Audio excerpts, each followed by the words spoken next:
Selamat datang, mari kita lanjutkan alur cerita serial drama Itaewon Class kembali. Cerita sebelumnya memperlihatkan ketika Gunwo dihajar habis-habisan oleh Sairoi yang berniat mengakhiri hidup Gunwo saat itu juga. Sairoi mengambil batu dan berniat akan menghajar Gunwo. Akan tetapi, aksi itu berhenti ketika polisi datang dan memberikan tembakan peringatan.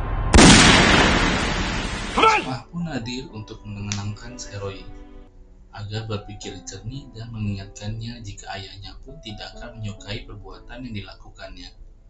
Sesaat, Sairoi tersadar akan perkataan Soah dan mengingat kembali nasihat ayahnya untuk hidup dengan percaya diri dan tidak merusak kehidupannya kembali. Kenangan itu begitu menyakitkan bagi Sairoi, hingga batu itu pun terlepas dari tangannya. Kesedihan, kenangan, dan tangisan yang dialami Sairoi memecahkan keheningan malam itu.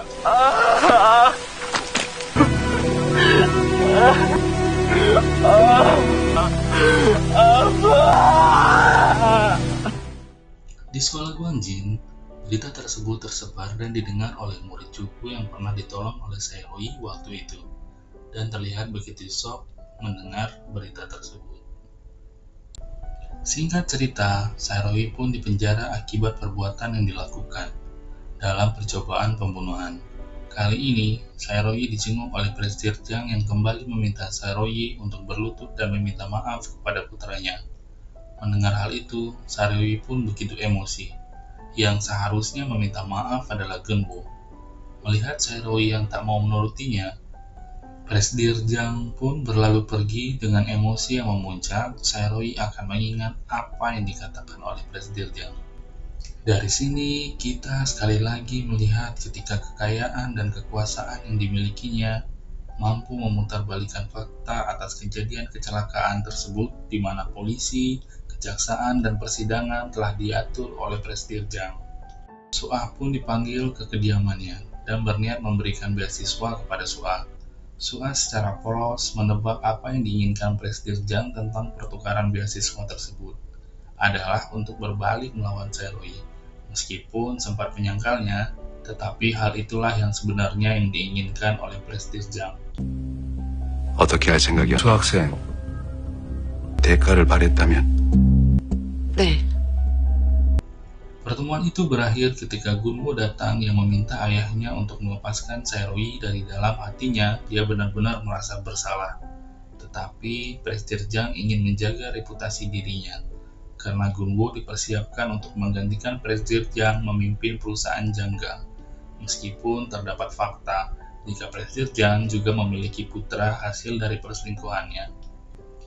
Presiden Jang membawa Gunwo ke peternakan yang dikelola oleh perusahaan Jangga dan mengajarkan Gunwo filosofi kehidupan tentang apa itu kekuasaan yang dapat memanipulasi orang lain untuk tunduk kepada majikannya.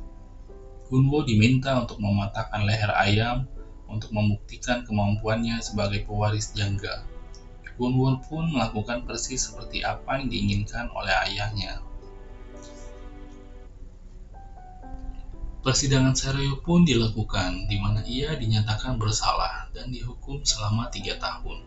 Di hari pertamanya masuk sel, dia langsung diorientasi oleh penghuni lapas yang lain, sehingga waktu Soah menjenguknya, Sairoi pun datang dalam keadaan habis dipukuli.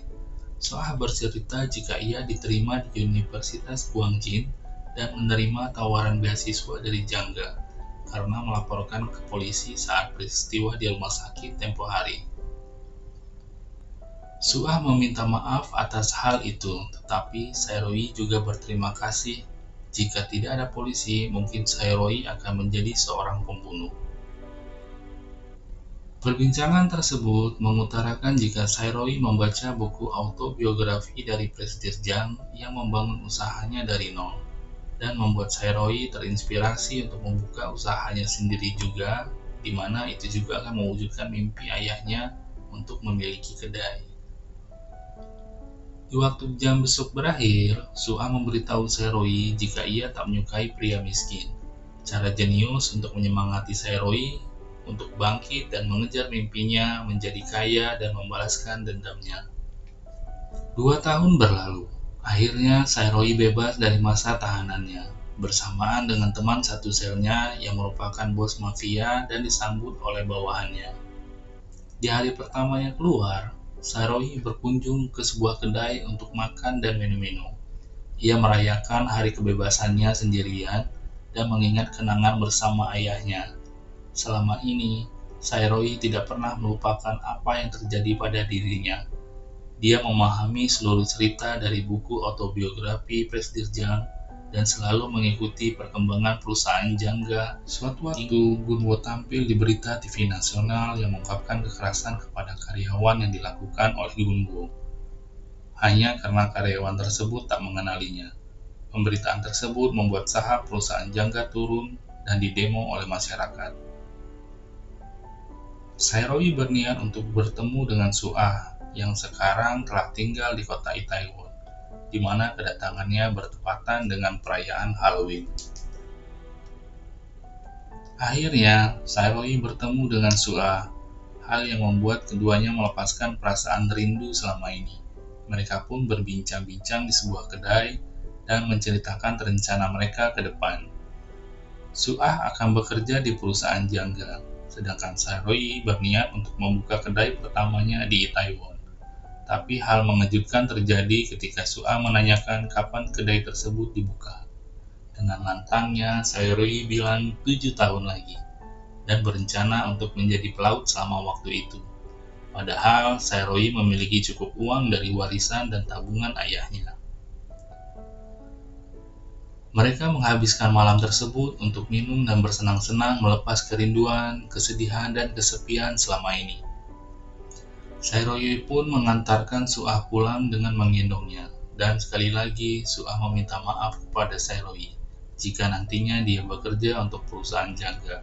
Tetapi Saroyi justru berterima kasih karena hanya Su-ah yang memberikannya harapan dan semangat di dalam kesendiriannya. Tak terasa 7 tahun berlalu. Su-ah telah menjadi manajer di perusahaan jangga dan memimpin plan proyek untuk memperlebar perusahaan jangga dengan membuka sebuah bar. Selepas rapat, Su-ah kembali ke Itaewon untuk bertemu dengan kliennya. Tiba-tiba ada yang memanggilnya.